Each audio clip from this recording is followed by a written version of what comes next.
Most of you, your largest enemy on the planet today is yourself.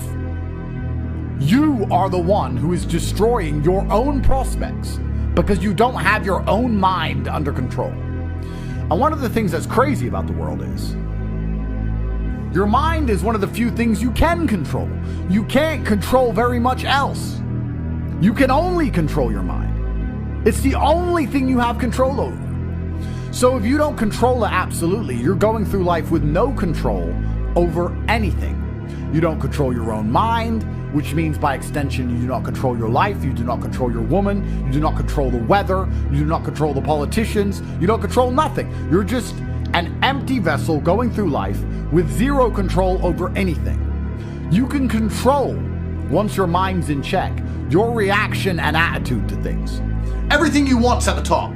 So you have two choices. You either go through hell, climbing the mountain to get what you want, or you go through hell not having what you want. This is the only two real options. So when people say to me, oh, but this, but that, I try to explain to them, adversity is the only way to get anything of value. That's why it has value. If everyone could have a six-pack without work, then a six-pack wouldn't mean anything. A six-pack means something because they know you had to work to get it. The adversity is what adds value to it. Yeah. There's always going to be people who work harder than others, and it's always going to be competitive, and the people who work harder are always going to win. That's the game. So you're either a hard-working person who gets up and does what they're supposed to do regardless of how they feel and performs, or you're not. It doesn't matter what system or what country, whatever, the hard-working ones are going to rise to the top. And that's why I have a lot of people say to me, oh, I don't have motivation. If you don't have motivation to be anything other than a peon, then you deserve to be a peon, and you will stay a peon. And that's God's mission for you. You are designed to work in Starbucks and serve me my coffee for the rest of your human years. Good. Stay there. Because if working in Starbucks like a jackass does not motivate you to get up and do something, then that's all you deserve. You shouldn't need motivation. Your terrible life is motivation. Most of these people who pretend they haven't got motivation don't deserve anything more than they've got. The people who deserve to win are going to win. I won because I knew I deserved it. And everyone around me, same story. We all come from, you met my dad. He was certainly not a rich man. We all came from fucking zero, and we got there because we knew we deserved it. If you're going to sit there and go, I don't have motivation to try, that's no problem. Cut my grass. Fine by me. If you're going to go, do it. If you're going to do it right. There's no point in half doing anything. You may as well have not done it at all. So this idea you can coast through things, this idea you can lazily try or pretend to try or just showing up counts, I dispute all of that absolutely. You give 100% of your heart, soul, and vigor to anything you do, and it becomes a habit so that it's all you know how to do. Before you know it, you're driving a car trying to do it as well as possible. And you're having a conversation trying to be as clear and compendious and concise as possible. And you're trying to make money as much as possible, as efficiently as possible. And you're trying to educate your children as well as possible. You're trying to protect your family as much as possible. You're trying to get as strong as possible. Because all you know is maximum limits. That's all you've ever done. You've never done any of this, that garbage can go out the window. So you need to get good at getting good at things. And you need to get good at trying 100% at all things, whether you like them or not. And this will give you a base level of competency in all realms, even if you're not in love with said task. If you do try your best, it's very rare you fail. In fact, it's nearly impossible. People say it's okay to lose if you tried your best. The secret to the universe is if you try your best, you hardly ever lose. It takes some freak accident or the will of God to ensure that you don't pull it off if you actually try your best. And on the few scenarios that's happened in my life, I'm happy to take the L because I can say, I couldn't have tried any harder. I done my absolute best. I know I did my best. I can't try any harder. God knows more than me, and he decided that things have to be slightly different right now. That's fine. It's easy to take the L if you try your best. So if you try your best, you never feel the bitter sting of regret. You never feel the dark rankness. You never taste failure.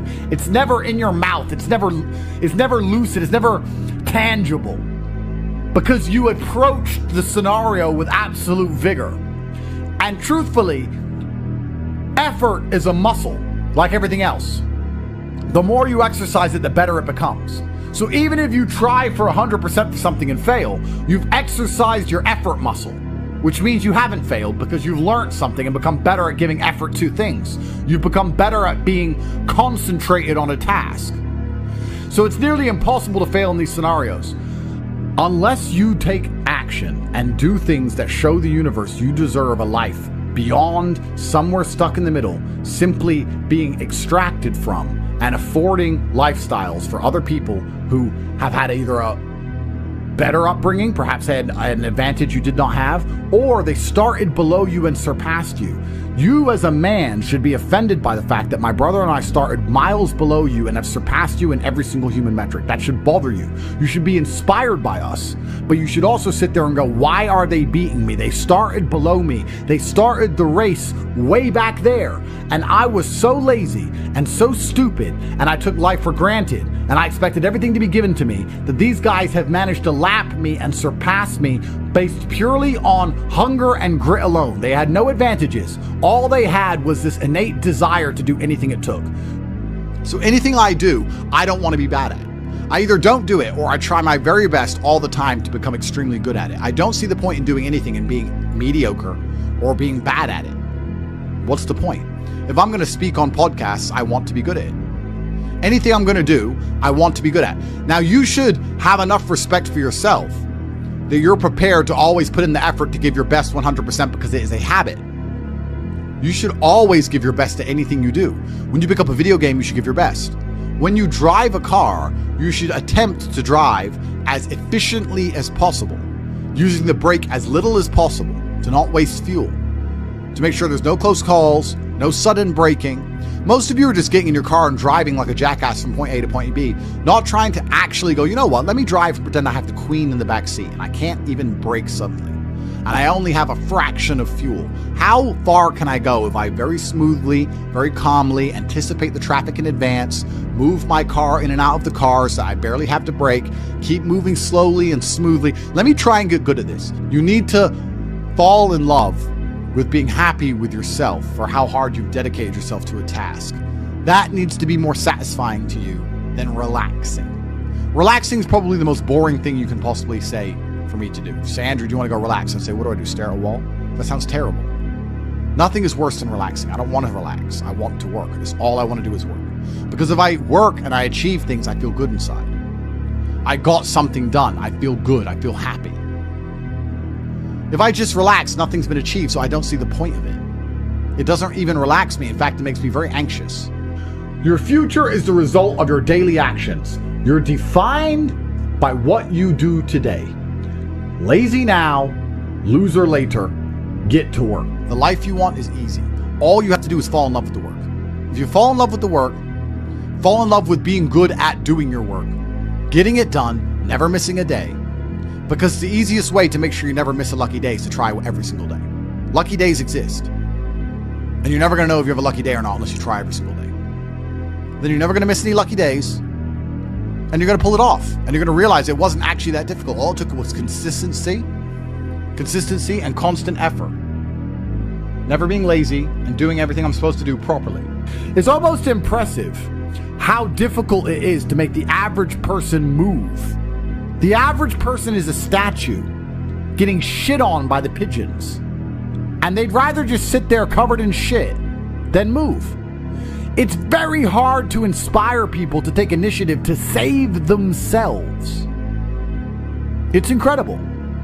From my position, I can extrapolate out my massive influence. And I can say, well, in my position, surely when I say do something, millions of people should do it. And they do. That's why I'm so monumentally influential. But there's also millions of people who don't. Why? When they know that it's going to work. Some people are just born to lose. These are people who are betrayed by their own mind and can't be influenced even from the external because their own mind betrays them. There's a devil on their shoulder constantly holding them back. Think of what you want. Look at how difficult it is to get. Be happy that it's difficult, because that's the only reason you fucking want it. If it was easy, you wouldn't even want it. Yeah. And get to work or don't. Those are the two choices. Get to work or don't. Yes. But if you choose don't come on Twitter with an anon account and attack you and me and go, oh, you're a loser, it's easy for you. Because you had your choice too. You're an able-bodied person. You can get up and learn to fight. You You might be better than me. How the fuck do you know? Train the same hours I trained, you might be even better. But you don't know because you never fucking bothered. So it's it's you either do it or you don't. And karmic retributions are real. In the end, God gives you exactly what you deserve. So if you're not happy with your life, you have to ask yourself, do you really deserve more? Have you really tried 100% of the time? Did you ignore that headache? Are you as competent as you could possibly be? Have you given 100% every time you've done anything? No.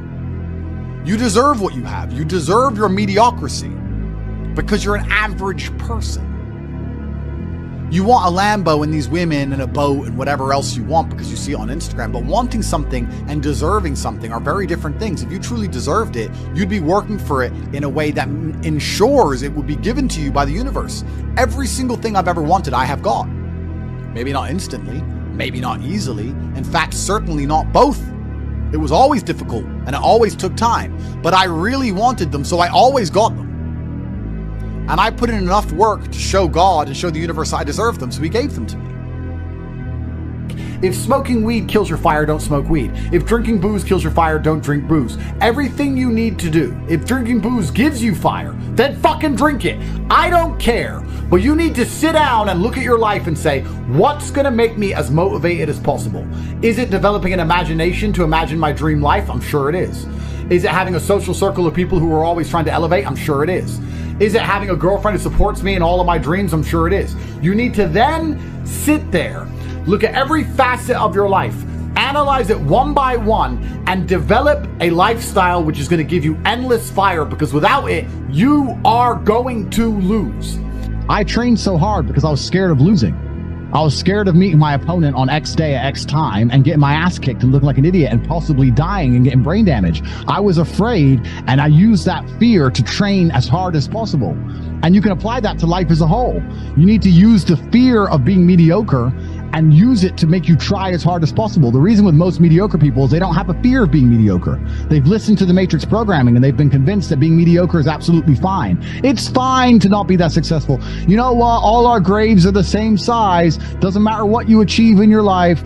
Doop-de-doo, dumpty-dum. This is the slave mind. And I refuse to accept it. I do not accept that. I accept I'm an exceptional individual and I deserve an exceptional experience of the human consciousness. And that's what I'm going to fucking have. And it doesn't matter. If I have to do it myself, that's fine, because no one else is going to do it for me. So yeah, there has to be a healthy fear. If you're genuinely scared and genuinely uncomfortable in a certain situation, you're going to move. If you fall asleep on your arm and it gets uncomfortable, you'll wake your ass up and move your arm. But if you're comfortable, you're not going to. So when I see somebody who's sitting in a rut and they've been in a rut for a long time, they're obvious, maybe, a couple times a week they're pissed off with the rut, when they got a bill they can't pay or whatever, and they'll message you going, I really need to get out, I've got to change my life, bro. But the second things aren't that bad, they're back to playing video games. So you're only uncomfortable 2 days a week. For 5 days a week, you're fine being a fucking loser. And that's why you're still a loser.